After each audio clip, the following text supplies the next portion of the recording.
Hello everyone. आज आपण Ostwald dilution law for weak base lecture number 4 start करणार आहे. आयन इक्विलिब्रियमचं लेक्चर नंबर 4. त्याच्यामध्ये आपण Ostwald dilution law for weak base चा स्टडी करणार आहे. सो आता याच्यामध्ये बघा फर्स्ट weak acid सारखंच डेरिवेशन आहे.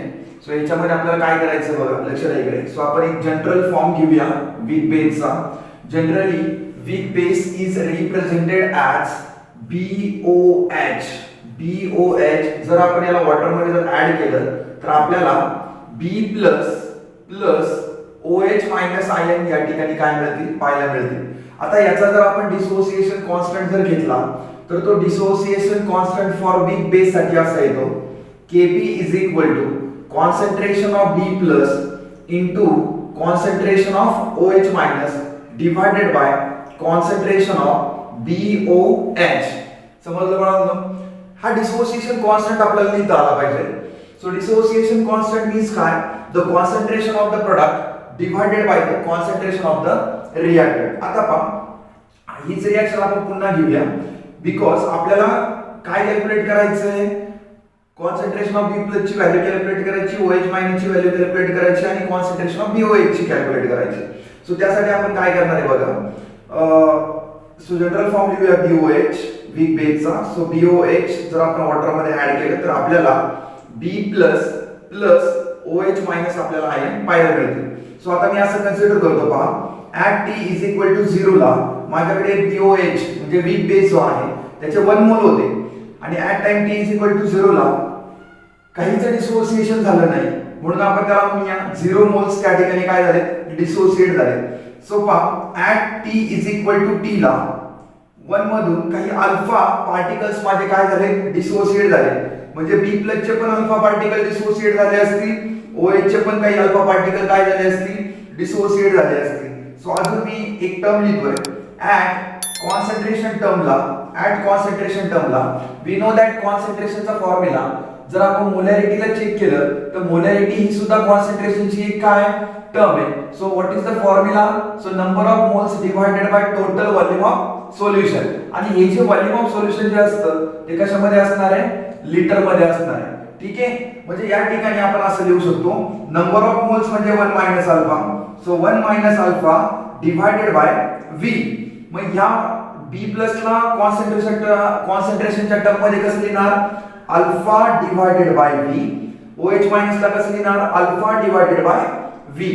सो याला इक्वेशन नंबर आपण 1 देऊया. आता इथे लिहितो पहा me from equation 1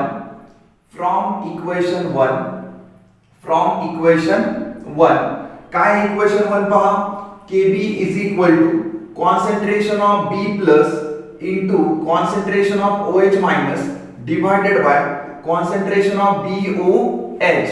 now put up the value of concentration of B plus concentration of OH minus and concentration of BOH. आता पहा कॉन्सन्ट्रेशन ऑफ B प्लस ची व्हॅल्यू काय आहे? Alpha divided by V. So alpha divided by V into OH minus ची value काय आहे? Alpha divided by V आणि BOH ची व्हॅल्यू काय आहे?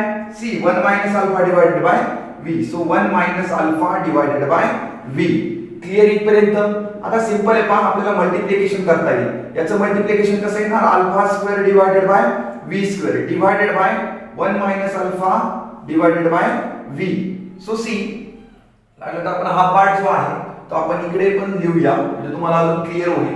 सो पहा C alpha divided by V into alpha divided by V म्हणजे आपल्याला मिळेल alpha square divided by V square divided bye 1 minus alpha divided by V. So look at it. या ठिकाणी V स्क्वेअर आणि V जर cancel झाला तर आपल्याला काय राहते शिल्लक पहा alpha square divided by V divided by 1 minus alpha. आता या ठिकाणी 1 मायनस जो अल्फा आहे तो V बरोबर रिअरेंज होईल कारण या ठिकाणी टर्म अशी असते ना A divide by B, B divide by C, C divide by D. A बरोबर कोण जाणार? D. B बरोबर कोण जाणार?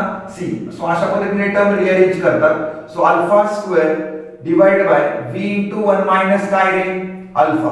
मग आता या ठिकाणी मी असं लिहू शकतो 1 minus alpha is equal to 1 because या ठिकाणी जे डिसोसिएशन होतं बाळांनो ते व्हेरी स्मॉल होतं म्हणजे 0 पॉइंट मध्ये डिसोसिएशन होतं म्हणजे 1 मायनस 0 पॉइंट समथिंग म्हणजे अप्रॉक्सिमेटली आपण त्याला काय लिहू शकतो 1. म्हणजे या ठिकाणी काय लिहिणार alpha square divide by V into 1.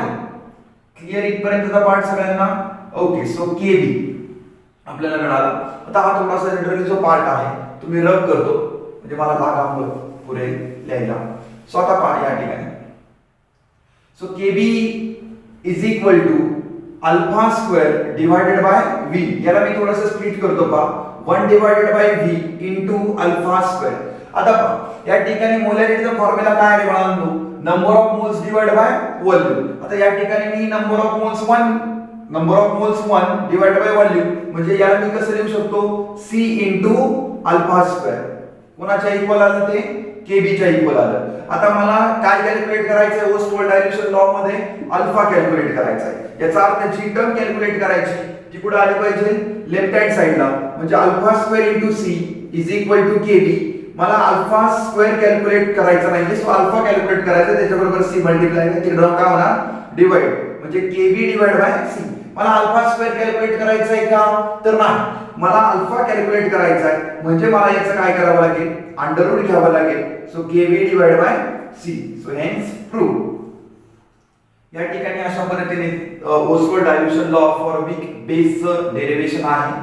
ठीक आहे. सो आपण नेक्स्ट लेक्चर मध्ये pH अँड pOH चं डेरिव्हेशन पाहणार आहे. ऍक्च्युअली ज्या pH ची टर्म काय आहे, pOH ची टर्म काय आहे, या टोटल पार्ट आपण नेक्स्ट लेक्चर मध्ये काय करणार आहे बाळांनो? डिस्कस करणार आहे. So thank you.